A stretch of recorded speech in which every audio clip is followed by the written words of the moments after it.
The Armorer's Challenge by Mamophanes.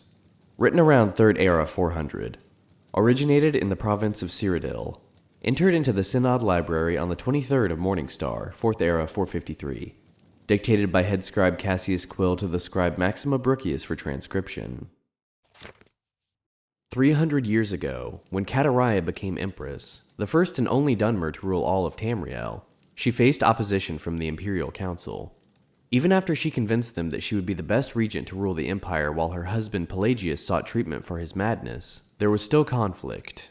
In particular from the Duke of Venghetto, Thane Minglemeyer, who took a particular delight in exposing all of the Empress's lack of practical knowledge. In this particular instance, Kataraya and the council were discussing the unrest in Blackmarsh and the massacre of Imperial troops outside the village of Armanius. The sodden swampland and the sweltering climate, particular in summertide, would endanger the troops if they wore their usual armor. "I know a very clever armorer," said Kataraya. "His name is Hazadir, an Argonian who knows the environments our army will be facing. I knew him in Vivec where he was a slave to the master armorer there, before he moved to the Imperial City as a freedman. We should have him design armor and weaponry for the campaign." Minglemeyer gave a short, barking laugh.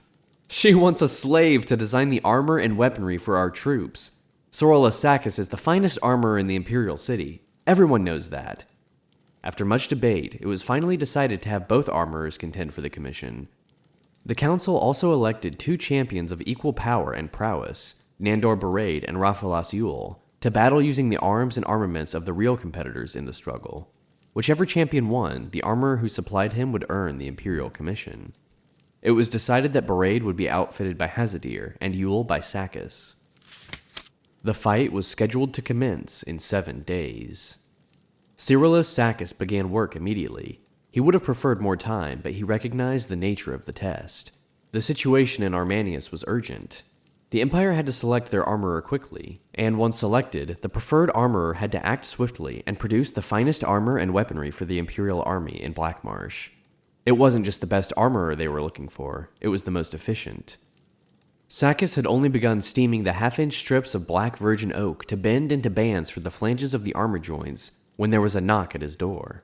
His assistant Fondius ushered in the visitor. It was a tall reptilian of common markings, a dull, green-fringed hood, bright black eyes, and a dull brown cloak. It was Hazadir, Kataraya's preferred armorer. "I wanted to wish you the best of luck on the... Is that ebony?" It was indeed. Sakis had bought the finest quality ebony weave available in the Imperial City as soon as he heard of the competition and had begun the process of smelting it. Normally it was a 6-month procedure refining the ore, but he hoped that a massive convection oven stoked by white flames born of magicka would shorten the operation to 3 days. Sakis proudly pointed out the other advancements in his armory. The acidic lime pools to sharpen the blade of the daikatana to an unimaginable degree of sharpness. The Akaviri forge and tongs he would use to fold the ebony back and forth upon itself. Hazadir laughed. "Have you been to my armory? It's 2 tiny smoke-filled rooms. The front is a shop. The back is filled with broken armor, some hammers, and a forge. That's it. That's your competition for the millions of gold pieces in Imperial Commission." "I'm sure the Empress has some reason to trust you to outfit her troops," said Cyrillus Sakis kindly. He had, after all, seen the shop, and knew that what Hazadir said was true. It was a pathetic workshop in the slums, fit only for the lowliest of adventurers to get their iron daggers and cuirasses repaired. Sakis had decided to make the best quality, regardless of the inferiority of his rival. It was his way, and how he became the best armorer in the Imperial City. Out of kindness, and more than a bit of pride, Sakis showed Hazadir how, by contrast, things should be done in a real professional armory. The Argonian acted as an apprentice to Sakis, helping him refine the ebony ore and to pound it and fold it when it cooled. Over the next several days, they worked together to create a beautiful daikatana with an edge honed sharp enough to trim a mosquito's eyebrows, enchanted with flames along its length by one of the Imperial battle mages, as well as a suit of armor of bound wood, leather, silver, and ebony to resist the winds of oblivion. On the day of the battle, Sakis, Hazadir, and Fondius finished polishing the armor and brought in Raphaelas Yule for the fitting. Hazadir left only then, realizing that Nandor Barade would be at his shop shortly to be outfitted. The two warriors met before the Empress and Imperial Council in the arena, which had been flooded slightly to simulate the swampy conditions of Black Marsh. From the moment Sakis saw Yule in his suit of heavy ebony and blazing daikatana, and Bereid in his collection of dusty, rusted lizard scales and spear from Hezedir's shop, he knew who would win. And he was right. The first blow from the daikatana lodged in Bereid's soft shield, as there was no metal trim to deflect it. Before Yule could pull his sword back, Bereid let go of the now flaming shield, still stuck on the sword, and poked at the joints of Yule's ebony armor with his spear.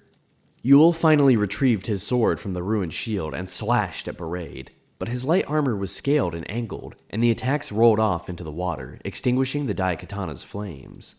When Bereid struck at Yule's feet, he fell into the churned mud and was unable to move. The Empress, out of mercy, called a victor. Hezedir received the commission, and thanks to his knowledge of Argonian battle tactics and weaponry and how to best combat them, he designed the implements of war that brought down the insurrection in Armanius. Kataraya won the respect of the council, and, even grudgingly, that of Thane Minglemire. Sorolus Sakis went to Morrowind to learn what Hezedir learned there, and was never heard from again.